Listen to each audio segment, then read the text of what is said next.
Unfortunately, we have interest rates that are still too high. So the president sent this note to the Fed chair. The president handed a note to the Fed chair today, adding to the Trump administration's push for interest rate cuts. Karoline came prepared for the fight, but within a day, Powell fired back, taking a direct jab at Trump's tariff policies. Chair, would the Fed have cut more by now if it weren't for the tariffs? So I think that's right. In effect, we went on hold when we saw the size of the. That's why today we're breaking down this entire spectacle, because we're not here to cheerlead for any side. We're here to serve up something called common sense. So, if you've got a mind that thinks for itself, hit that subscribe button and let's get started. The president has consistently stated the American economy is booming. And there were so many economic analysts who said that this president's policies would drive our economy down, when in fact we have seen the opposite. We've seen a massive deregulation campaign take place.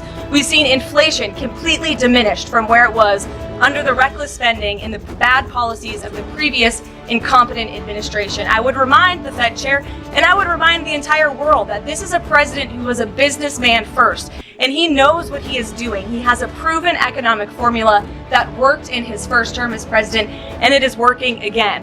The one problem that remains is high interest rates for the American people. The American people want to borrow money cheap. The economy has been one of Trump's favorite bragging points.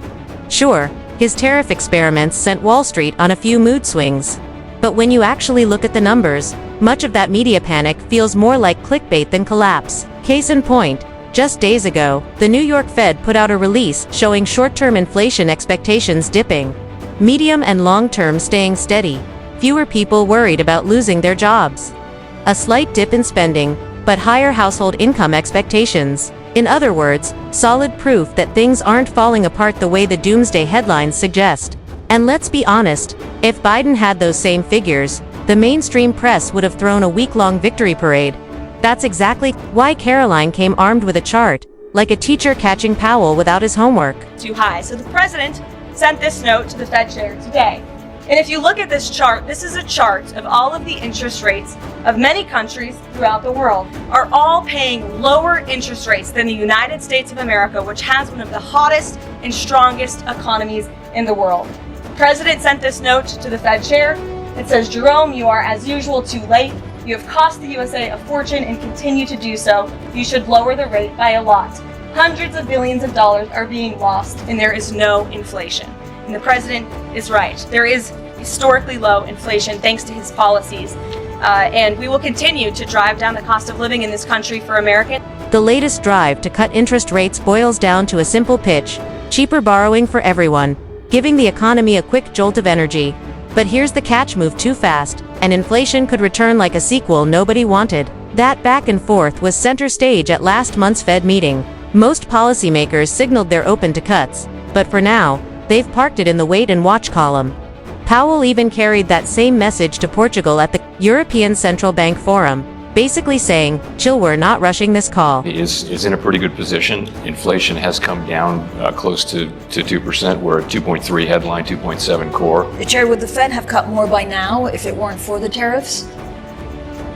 So I think that's right. In effect, we went on hold when we saw the size of the tariffs, and essentially all inflation forecasts for the United States went up materially as a consequence of the tariffs. So we didn't overreact. In fact, we didn't react at all. We're simply taking some time. As long as the U.S. economy is in solid shape, we think the prudent thing to do is to wait and learn more and see what those effects might be. And again, they haven't really shown up. That's a solid point. But here's the twist of the countries taking the hardest hits from Trump's tariffs have been busy slashing their own interest rates. CNN even covered it. The European Central Bank, the Bank of Mexico, and others have been trimming their benchmark rates like it's haircut season. Meanwhile, the Fed's still stuck in the waiting room. So while other economies are loosening up to stay competitive and dodge slowdowns, the U.S. is just tapping its foot. Which raises the question, are we looking at genuine caution, or just political theater with better stage lighting? That's where Karoline stepped in, doubling down with this. Jerome Powell and the note that the president just sent to him. There are many who believe that Powell has been politicized in a lot of different ways. The president has not been shy about acting on things that he believes in. why not just fire Jerome Powell and put in somebody that is going to lower rates? Why wait?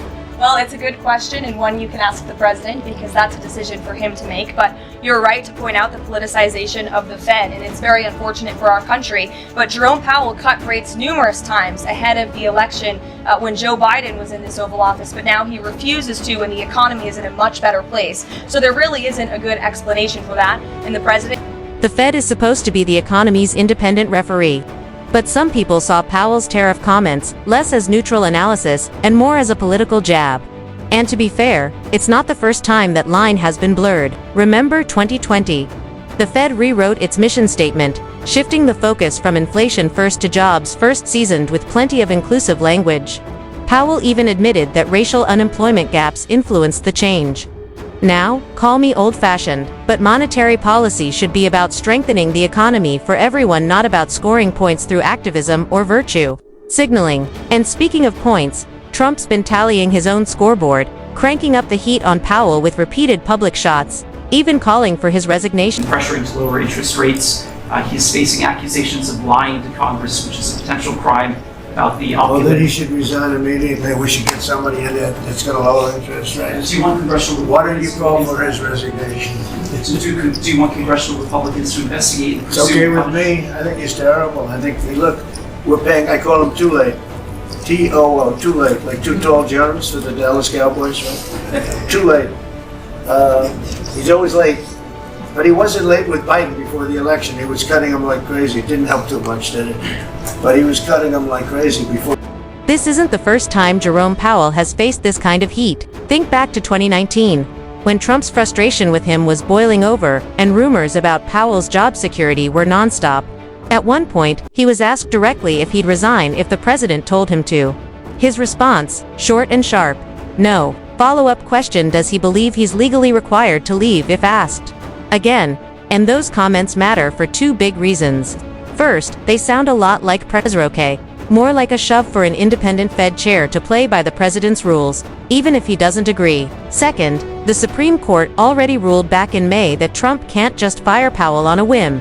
That's why some analysts think the administration might be laying the groundwork, either hunting for a legal loophole to push him out, or just cranking up the pressure until Powell decides it's not worth the fight. So, what do you think? Is this a high-stakes chess match, or just political theater with extra popcorn?